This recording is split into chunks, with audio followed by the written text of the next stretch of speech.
नमस्कार दोस्तों, बहुत बहुत स्वागत है। झारखंड सरकार ने जो टेट के लिए सिलेबस जारी किया है उसको लेकर बहुत ही आंदोलन हो रहे हैं और बहुत सारी चीज़ें चल रही है। अभी झारखंड एकेडमिक काउंसिल भी छात्र गए थे, लेकिन आज के पेपर में क्या कुछ छपा है आपको जानने की ज़रूरत है। दोस्तों, आज के प्रभात खबर में ये न्यूज़ छपी हुई है कि आईआईटी के एडमिशन टेस्ट के बराबर जेटेट का सिलेबस, ठीक है, ये आज पेपर में छपा हुआ है। क्या कुछ है पूरा डिटेल में बताते हैं। साथ ही साथ यदि आप हमारे चैनल में नए तो चैनल को सब्सक्राइब कर लीजिए और टेलीग्राम ग्रुप में अभी तक नहीं जुड़े हैं तो उसका लिंक मैं दे रहा हूँ, उसमें जुड़ जाइएगा ताकि आपको प्रीवियस ईयर्स के क्वेश्चन और इम्पोर्टेंट नोटिफिकेशन मिलते रहे। तो चलिए आगे बढ़ते हैं। तो देखिए, राज्य में 7 साल बाद झारखंड शिक्षक पात्रता परीक्षा होने जा रहा है। ये गलत है, 7 साल नहीं, यहाँ पर होगा 8 साल बाद। परीक्षा में शामिल होने के लिए अब तक लगभग 3 लाख अभ्यर्थियों ने आवेदन जमा किया है। स्कूली शिक्षा एवं साक्षरता विभाग ने परीक्षा लेने की जिम्मेदारी झारखंड काउंसिल को दी है। जैक ने शिक्षा विभाग द्वारा तैयार नियमावली के अनुरूप सिलेबस भी जारी कर दिया है।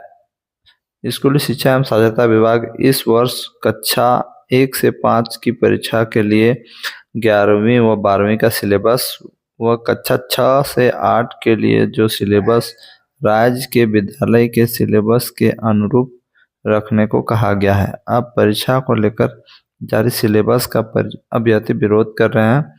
कक्षा 6 से 8 में विज्ञान शिक्षक की परीक्षा गणित, भौतिक व रसायन का सिलेबस आईआईटी दिल्ली के द्वारा लिए जाने वाले जॉइंट एडमिशन टेस्ट के सिलेबस के अनुरूप है। विज्ञान शिक्षक की होने वाली परीक्षा के लिए जारी अधिकतर टॉपिक आईआईटी दिल्ली के टेस्ट के लिए टॉपिक के अनुरूप है। ठीक है, आईआईटी दिल्ली में जो टेस्ट होता है उसके अनुरूप है। यहाँ पर और क्या क्या लिखा है देखिए, कक्षा 6 से 8 में गणित, भौतिक व रसायन का सिलेबस आईआईटी दिल्ली के टेस्ट के सिलेबस के अनुरूप है। कक्षा 1 से 5 में आर्ट्स से इंटर करने वाले अभ्यर्थी से भी पूछे जाएंगे कैलकुलस व प्रोबेबिलिटी के सवाल।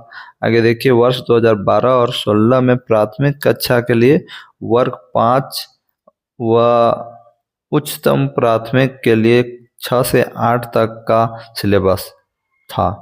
अब देखिए इसमें जो है, जो जैक के जो अध्यक्ष हैं वो क्या कहना चाहते हैं, इसको लेकर क्या कहना चाहते हैं, ये इम्पोर्टेंट बात है।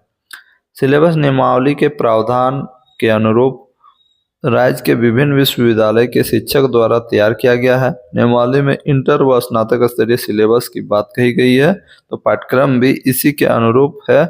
एक चैप्टर भी सिलेबस से बाहर का नहीं है, ये अनिल महतो जी कह रहे हैं। अनिल जी ने ऐसा तो कह दिया, लेकिन अनिल जी को क्या पता कि एनसीटी का गाइडलाइन क्या होता है। अनिल जी जाके थोड़ा देखिएगा एनसीटी का गाइडलाइन क्या कहता है। एक्चुअल में अनिल जी के फैमिली में कोई जेटेट का तैयारी या शिक्षक की तैयारी नहीं कर रहे हैं, इसलिए इनको पता नहीं है। अनिल जी से मैं अनुरोध करता हूँ कि आप जैक के अध्यक्ष बने, थोड़ा सा देख लीजिएगा कि एनसीटी क्या होता है, एनसीटी का गाइडलाइन क्या होता है। ठीक है अनिल सर, आप थोड़ा देख लीजिएगा। जैक ने विभाग को भेजा था प्रस्ताव। झारखंड एकेडमिक काउंसिल ने स्कूली शिक्षा एवं साक्षरता विभाग को प्रस्ताव भेजा था, जिसमें परीक्षा केंद्रीय शिक्षक पात्रता परीक्षा के अनुरूप लेने के लिए कहा गया था। हालांकि शिक्षा विभाग ने इस पर सहमति नहीं दी थी। यहाँ पर जैक का कहना है कि हमने कहा था शिक्षा विभाग को कि इस सीटेट के अनुसार ही हम लोग लेंगे, लेकिन उन्होंने इस पर सहमति नहीं दी थी। इंटर आर्ट्स वालों से भी +2 गणित का सवाल। कक्षा 1 से 5 की शिक्षक पात्रता परीक्षा में शामिल होने वाले अभ्यर्थी के लिए इंटर पास होना अनिवार्य है।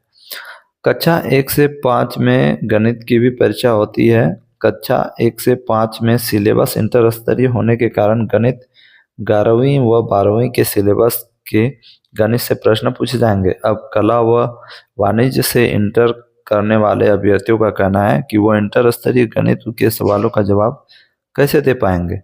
इंटर स्तरीय गणित की पढ़ाई उन्होंने नहीं की है। इंटर कला के अभ्यर्थियों का कैलकुलस व प्रोबेबिलिटी के सवाल कैसे हल कर पाएंगे। अब तक का प्रावधान देखिए, अब तक का जो प्रावधान है ये सब तो आपको बताया ही हुआ हूँ कि अब तक जो प्रावधान था उसमें कठिनाई का स्तर 1 to 5 में 6 से 8 क्लास के क्वेश्चन पूछे जाते थे और 6 to 8 में कक्षा 10 तक के प्रश्न पूछे जाते थे, है ना। यही है एनसीटी का गाइडलाइन। क्या क्या बदलाव हुआ? अब बदलाव में ये हुआ है यहाँ पर कि 11वीं और 12वीं स्तर का दे दिया 1 to 5 के लिए, और 6 to 8 के लिए जो दिया है उसको क्या है, 6 to 8 के लिए ग्रेजुएशन स्तर लिख दिया है। लेकिन यहाँ पर देखिए, यहाँ पर साफ साफ लिखा हुआ है, आप लिखा देख सकते हो, अभी का जो क्वेश्चंस आए हैं या आईआईटी का जो सिलेबस है उसके बराबर ये सिलेबस जारी किया गया है। तो ये आज के पेपर में छपा है दोस्तों, लेकिन अब सरकार इसे चेंज करेगी या शिक्षा विभाग चेंज करेगी या नहीं, देखने वाली बात होगी। लेकिन मैं आप लोगों को बताना चाहूँगा कि एनसीटी का गाइडलाइन अगर फॉलो नहीं किया जाता है दोस्तों, तो आप लोग कोर्ट में केस करने के लिए तैयार रहो, चाहे जो भी हो जाए। आप लोगों की जीत निश्चित है, क्योंकि इस गलत तरीके से सरकार नहीं ले सकती है एग्जाम। अगर सिलेबस में बदलाव नहीं हुआ तो कोर्ट तो करना ही है, कोर्ट में केस करना ही है फ्रेंड्स, याद रखिएगा मेरी बातों को। नहीं तो आप लोग जेटेट नहीं पास कर पाओगे और ना कभी इसके बाद जेटेट होगा। याद रखिएगा, जेटेट कितना दिन बाद हो रहा है और कब होगा। धन्यवाद।